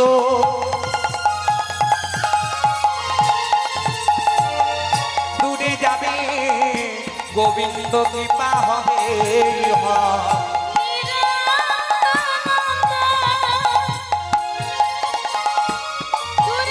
বলি গুরু কৃপা হলে পারে, হরিও গুরু কৃপা হয়ে যাবে নিরানন্দ। গুরু কৃপা হয়ে যাবে। ওই হে অর্জুন, তোমার দীক্ষা নিতে হবে। দীক্ষা নিলে পারে তবেই তুমি আমাকে চিনতে পারবে। তাই অর্জুন আমাকে বলে উঠলেন, অর্জুনকে বলে উঠলেন ভগবান, শোনো অর্জুন, সকালবেলায় ঘুম থেকে উঠে দুয়ার খুলে তুমি সর্বপ্রথম যাকে দেখবে তাকেই তুমি গুরু বলে স্বীকার করবে, সেই তোমার গুরু হবে। কিন্তু অর্জুন একটু চালাকি করলেন বাবা। অর্জুন মনে মনে ভাবছে আমি রাজার ছেলে। সকালবেলায় তো যারা জোন খাটে, যারা জেলে মাছ ধরতে যায়, সকালবেলায় ঘুম থেকে তারা কাজ করবে বলে রাস্তা দিয়ে চলে যায়। দেখবেন মা, দেখবেন বাবা, যারা গরিব মানুষ হয়, যারা জেলে হয়, ভোরবেলায় মাছ ধরবে বলে তারা পুকুরে যায়, নদীতে যায়। তাই অর্জুন মনে মনে ভাবছে আমি যদি ভোরবেলায় উঠে দরজা খুলে কোনো জেলেকে দেখি, তাহলে সেই জেলে কি আমার গুরু হবে? এটা তো হতে পারে না। আমি একটা রাজার ছেলে, আমার গুরু কি জেলে হলে হবে? ভগবান বললেন আমি ভক্তের দুটো জিনিস সইতে পারি না, একটা ভক্তের অহংকার আর একটা ভক্তের নয়ন জল। যদি কোনো ভক্ত অহংকার করে তখনই তার সর্বনাশ করি, আর যদি কোনো ভক্ত নয়ন জলে আমাকে ডাকে তখনই তার চরণ তলে আমি পতিত হয়ে পড়ি। হরি বল, হরি বল, হরি বল। তাই অর্জুন আমার ঘুমিয়ে আছে, মনে মনে ভাবছে আমি সকালবেলায় উঠবো না, একটু বেলা হলে দরজাটা খুলবো। বেলা হলে তো ভদ্রলোকেরা যাওয়া আসা করে, অফিসে আদালতে যারা যাবে সেই শিক্ষিত মানুষের সঙ্গে দেখা হবে, আমি তাদের কাছ থেকে দীক্ষা নেব। কিন্তু অন্তর্যামী ভগবান বাবা সে তো সব ভেবে রেখেছে, সে তো অন্তর্যামী, কার সঙ্গে কি হবে সে তো সবই জানে বাবা। আমরা তো তার হাতের খেলার পুতুল, কাঠের পুতুল, সে যেমন নাচাচ্ছে মা তেমন নাচছি। এই যে আপনারা কীর্তন শুনতে এসেছেন তার ইচ্ছাই, কিন্তু তার যদি ইচ্ছা না হতো তাহলে কিন্তু আসতে পারতেন না মা। কত লোকের কত কিছু ইচ্ছা হয়, ওই আমাদের ইচ্ছা পূরণ হয় মা। আমরা কত কিছু ভাবি, দেখবেন সেগুলো হয় না, আর যেগুলো ভাবছি না সেগুলো কিন্তু হয়ে যায়। তাহলে ভগবানের ইচ্ছায় জগতে চলে, আমাদের ইচ্ছা কিছুই নয়। আমরা কাঠের পুতুল কেবলমাত্র, যখন তার ইচ্ছা হবে সে নাচাবে, আবার যখন তার ইচ্ছা হবে সে তার কাছে নিয়ে যাবে। তাই ভগবান আমার ভেবে রেখেছে অর্জুনের গুরু কে হবে। অর্জুন যতই বিলম্ব করে উঠুক না কেন মা, তাই অর্জুন আমার সকালবেলায় আজ বিলম্ব করে ঘুম থেকে উঠে যখন দরজাটা খুলেছে মা, দেখছে একটা মুচি, একটা জেলে আজ বেলা হয়ে গেছে মাছ ধরতে যেতে। হরি বল, হরি বল। যার জন্য বেলা করে ঘুম থেকে উঠলো বাবা, সেই জেলের আজকে বেলা হয়ে গেছে মাছ ধরতে যেতে। তাই তাড়াতাড়ি করে দৌড়ে দৌড়ে যাচ্ছে মাছ নিয়ে, আজকে বেলা হয়ে গেছে বলে। ওমা দেখবি দে, যার জন্য বেলা করে ঘুম থেকে উঠলো সেই জেলেকেই অর্জুন আমার দেখতে পারলো ঘুম থেকে উঠে। যখন জেলেকে দর্শন করেছে অর্জুন আমার মাথা নিচু করে আছে, বলে আমি দেখবো না, আমি দেখবো না। জেলে আমার অর্জুনের সম্মুখে দাঁড়িয়ে বলে ও হে অর্জুন, সকালবেলায় তোমাকে দর্শন করলাম, তুমি একবার আমার পানে যাও। অর্জুন বলে ওরে জেলে তুই দূর হয়ে যা, তুই মাঝবালা, তুই নিচু যা, তোরে বদন আমি দর্শনে করবো না। তোরে বদন দর্শনে করলে তোকে যে আমার গুরু করতে হবে। জেলে আমারে বলে ও হে অর্জুন, একবার চেয়ে দেখো আমার পানে, একবার চেয়ে দেখো আমার পানে, একবার চেয়ে দেখো আমার পানে। সকালবেলায় তুমি একবার আমাকে দর্শন করো, তোমাকে আমি ফিরি ফিরি মাছ দিয়ে যাও। অর্জুন আমারে বলেন ওরে জেলে, ওরে পাপী, ওরে নিকৃষ্ট, আমি কৃষ্ণ ভক্ত অর্জুন, আমি মাছ খাই না, আমি হরি ভক্ত, আমি কৃষ্ণ, ওরে তুই দূর হয়ে যা। জেলে বাড়ি বাড়ি বলে ওরে অর্জুন, সকালবেলায় তোমার মতো কৃষ্ণ ভক্ত যদি আমায় দেখে আমার দিন যে ভালো যাবে, আমার দিন ভালো যাবে। তোমার মতো কৃষ্ণ ভক্ত যদি আমাকে একবার দেখে, আর আমি যখন জেলে বৌনিটা একবার করে দাও, দেখবেন বাবা দোকান খুললে পারে, বৌনি না করলে পারে কিন্তু বাকি দেওয়া যায়, তাই তো? তাই ওই জেলে বলছে তুমি আমাকে একটু বৌনি করো, তোমাকে আমি ভালো মাছ দেবো। তুমি টিপে দেখো, টিপে দেখতে পারো আমার মাছগুলো তাজা আছে কিনা, ভালো আছে কিনা। অর্জুন বললো তুমি দূর হয়ে যাও, আমি তোমাকে দেখবো না। জেলে যখন চলে গেল, দুপুর হয়ে গেল, ভগবান আমার অর্জুনের কাছে এলো, অর্জুনকে ডেকে কহিল ও হে অর্জুন, তুমি কি দীক্ষা নিয়েছো? অর্জুন আমার হতকদলির মতো মাথাটি নিচু করে ভগবানকে বলছে সখা রে, আমারে বুঝি আরে দীক্ষা নেওয়া হবে না। ভগবান আমার বলছে কেন নেওয়া হবে না?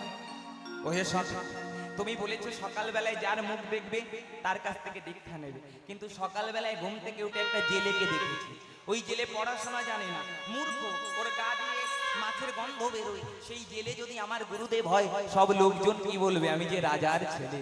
ভগবান বলে উঠলেন ওহে অর্জুন, তুমি যাকে জেলে ভাবছো সে জেলে নয়, সে জেলে নয়, সে মাছওয়ালা। জেলে তারা কি করে? মাছ বিক্রি করে না বাবা? তাহলে যারা মাছ বিক্রি করে তাদের কি বলে? মাছওয়ালাই তো বলে নাকি, নাকি মা? ভগবানে বলছে ও জেলে না ওহে অর্জুন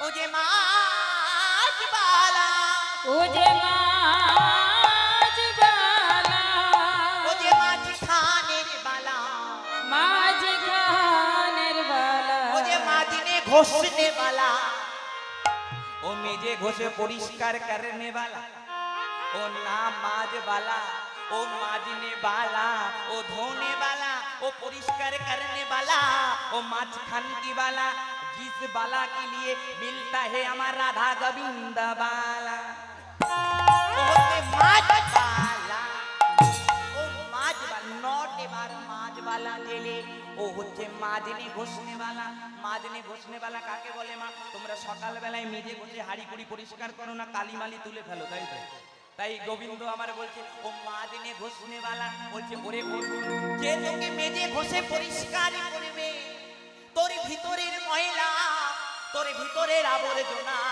তোর ভিতরের পাপ যে মেজে ঘষে ধুয়ে পরিষ্কার করবে তাই ও মাছবালা ও হচ্ছে আসল মাছখানের বালা মাঝখানের বালাকে বাবা ভগবানের সঙ্গে যে মিলন করিয়ে দেয় যে ঘটক যে গুরুদেব বলছে গুরু ছাড়া গোবিন্দ মেলে না ভক্ত ভগবানের মিলন করিয়ে দেয় গুরুদেব যেমন ঘটক দুটো সম্বন্ধ করিয়ে দেয় বিয়ে করিয়ে দেয় তেমন গুরুদেব কিন্তু ভগবান আর ভক্তের সঙ্গে মিলন করিয়ে দেয় তাই ভগবান বললেন ও মাঝখানের বালা তোমার সঙ্গে ভগবানের মিলন করে নেবালা কিন্তু তুমি তাকে চিনলে না ও হে অর্জুন ও মাছবালা নয় ও পরিষ্কার করে নেবালা ও মেজে ঘষে পরিষ্কার করার বালা গুরুদেবের কাজ কি বাবা গুরুদেব কি করে ভক্তের হৃদয় পরিষ্কার করে কাম ক্রোধ যত জ্বালা যন্ত্রণা পরিষ্কার করে ভক্তকে গোবিন্দ সেবার উপযোগী করে গোবিন্দ সেবায় লাগিয়ে দেয় তাই তো গুরু বলে গুরু যে অন্ধকার জগৎ থেকে শিষ্যকে আলোর জগতে নিয়ে যায় বাবা সেই তো হচ্ছে গুরু যে পরকালে ভগবানের সঙ্গে মিলন করিয়ে দেয় সেই হচ্ছে গুরু যে অদিনের দীনবন্ধু সেই হচ্ছে গুরু কৃষ্ণ রুষ্ট হইলে পারে গুরু তারে রাখিবারে পারে গুরু রুষ্ট হইলে পারে কৃষ্ণ তারে রাখিবারে নারে গুরুর এমন ক্ষমতা ভগবান রুষ্ট হলেও গুরুদেব তাকে বাঁচাতে পারে বাবা কিন্তু গুরুদেব রুষ্ট হলে ভগবানের ক্ষমতা নাই শিষ্যকে রক্ষা করতে পারে তাই গুরু কৃপাহি কেবল এই কথা যখন বলেছে বাবা অর্জুন বলে উঠছে সে যদি গুরুই হবে আমার এর নাম কি ভগবান বললেন এ হচ্ছে দেবগুরু বৈশিষ্ট্য মাঝবালার রূপ ধারণ করে তোমাকে পরীক্ষা করতে এসেছে কিন্তু তুমি চেনো নাই তখন অর্জুন বলে উঠলো তাহলে ও আমাকে বলছিল কেন পাল্টে দেখ পাল্টে দেখ পাল্টে দেখ মাছটা উল্টে পাল্টে দেখতে বলছিল কেন তখন গোবিন্দ আমার বলছে ও মাছটাকে উল্টে পাল্টে দেখতে বলে নাই ও কি বলছে গুরুটাকে যাচাই করে দেখ গুরুটা আসল গুরু কি নকল গুরু গুরুটার ভিতরে লোভ লালসা আছে কিনা ও মা দীক্ষা নিতে গেলে লোভী গুরুর কাছ থেকে দীক্ষা নিলে হবে না যে আমাকে কানে দিয়ে ফিস মাছ গেলে কিছু দিস তেমন গুরুদেব হলে হবে না বলছে যে গুরুর কাছে দীক্ষা নেবে সেই গুরু সৎ হওয়া দরকার দীক্ষা দিয়ে তোমার কাছে কিছু চাইবে না গুরু তো বাবার সমতুল্য গুরুদেব তোমার কাছে চাইবে ওরে তুই আমাকে কি দিবি তুই তো আমার সন্তানের সমতুল্য যদি দিতে হয় তুই আমাকে কৃষ্ণ প্রেম ভক্তি দে হরি বল হরি বল হরি বল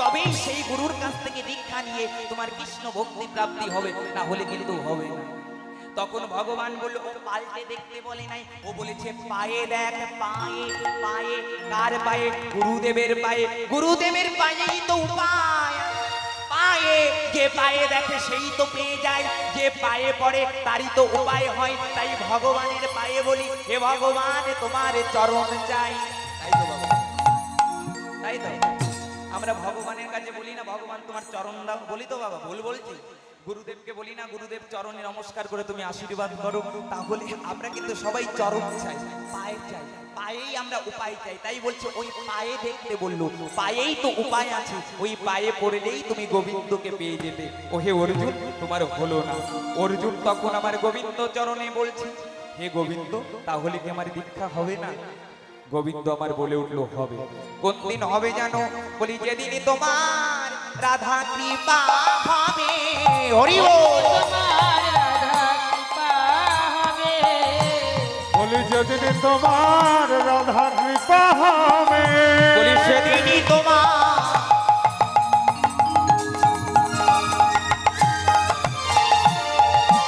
দীক্ষা হবে, যেদিন রাধা কৃপা হবে। বলি সেদিন তোমার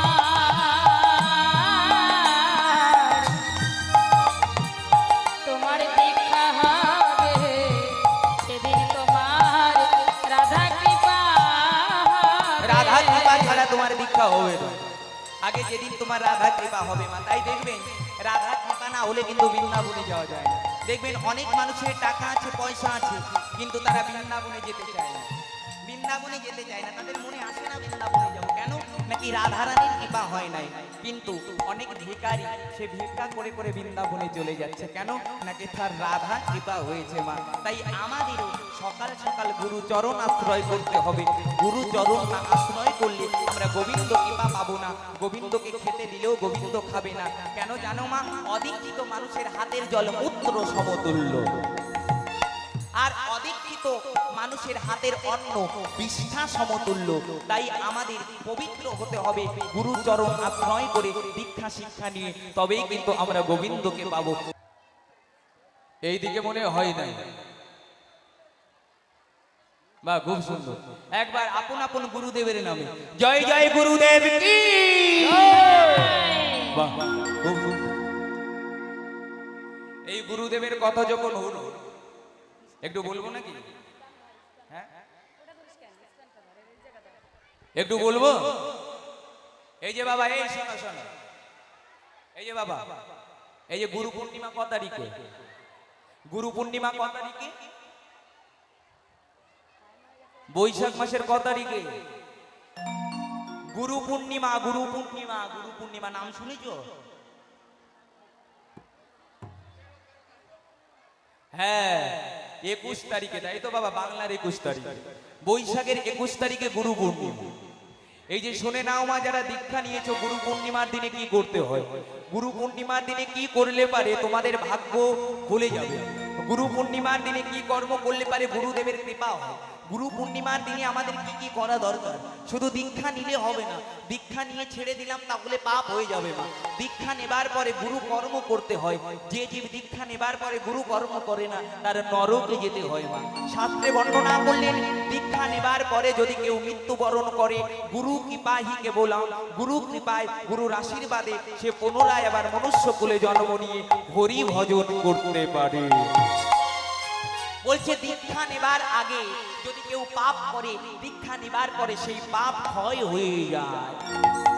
আর দীক্ষা নেবার পরে যদি কেউ গুরু নিন্দা শোনে, গুরুকে কটু বাক্য করে, গুরুকে অবহেলা করে মা, তাহলে শাস্ত্রে বর্ণনা করছে তার বক বাঘ বিগাল রূপে জন্ম নিতে হয়।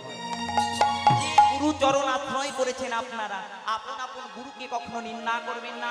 গুরু নিন্দা করেন শ্রবণ করবেন না। গুরু নিন্দা শ্রবণ করা মহাপাপ।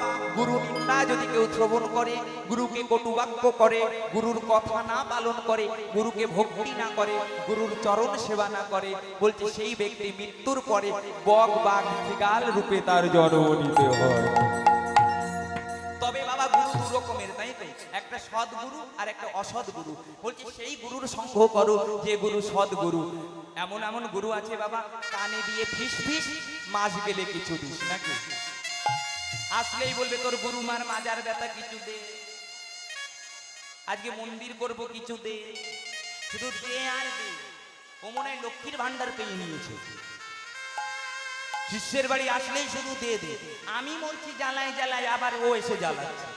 বলছে গুরুদেব কখনো শিষ্যের কাছে চায় না মা, গুরুদেব কখনো শিষ্যের কাছে চায় না। গুরুদেব সবসময় চায় তোর ভক্তির জগতে উন্নতি হোক, তুই আমাকে ভক্তি প্রেম দে, আর তোর কাছে কিছু চাই না। হরি বল, হরি বল, হরি বল। এই গুরু পূর্ণিমার দিনে সকাল বেলায় ঘুম থেকে উঠে, শোনো মা, সকাল বেলায় ঘুম থেকে উঠে স্নান করবে। স্নান করবে কিসে? গঙ্গা জলে।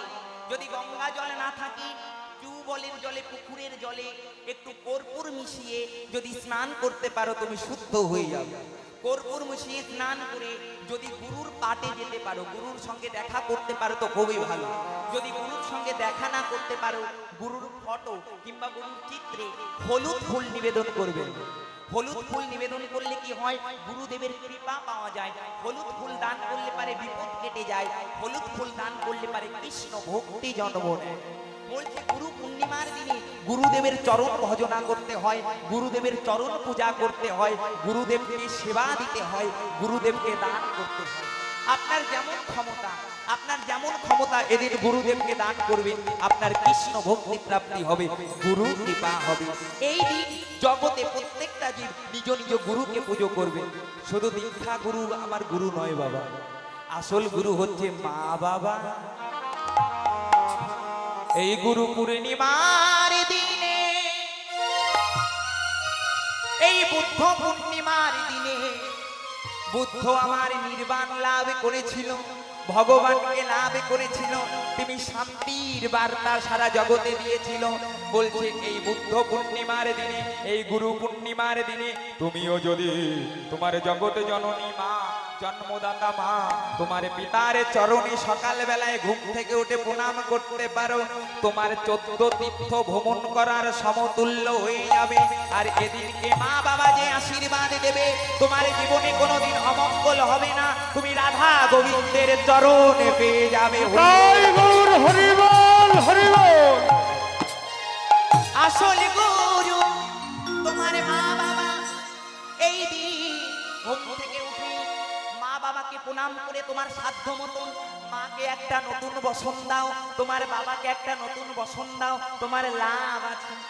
এই দিন সকালবেলায় ঘুম থেকে উঠে মা বাবাকে যদি একটু হলুদ মিষ্টি খাওয়াতে পারো, তোমার জীবন থেকে বাধা চলে যাবে, তোমার জীবনে সুখ শান্তি আসবে, গোবিন্দের কৃপা হবে। কেন জানো, এই গুরু পূর্ণিমার দিনে বুদ্ধদেবকে তার একটা শিষ্য হলুদ মিষ্টি দান করেছিল। বুদ্ধদেব তাকে আশীর্বাদ করলো, তোকে আশীর্বাদ করলাম, তোর জীবন থেকে অমঙ্গল চলে গিয়ে তোর জীবনে রঙিন হয়ে যাবে। হরি বল হরি বল হরি বল। তাই এই গুরু পূর্ণিমার দিনে যদি আমরা হলুদ ফুল দিতে পারি, হলুদ বস্তু দান করি মাতা পিতাকে, মাতা পিতাকে এই দিন কাঁদালে হবে না, এই দিন কটু কথা বললে হবে না, এই দিনকে গুরুজনকে সম্মান করতে হবে, ভক্তি করতে হবে, তাহলে তোমার লাভ হয়ে যাবে। ওমা, আসল গুরুদেব হচ্ছে মা বাবা জন্মদাতা, তাদের কাঁদালে পারে ওই ভগবানও খুশি হবে না। কখনো মা বাবাকে কাঁদাবে না। এই দিন সকালবেলায় ঘুম থেকে উঠে ভগবানকে পুজো করতে হয়, ভগবানের নাম করতে হয়, কৃষ্ণ নাম করতে হয়, হরি নাম করতে হয়, তাহলে দিন ভালো যায়। এই দিন নিরামিষ খেতে হয়, এই দিন আমিষ খেতে নেই। কেন মা?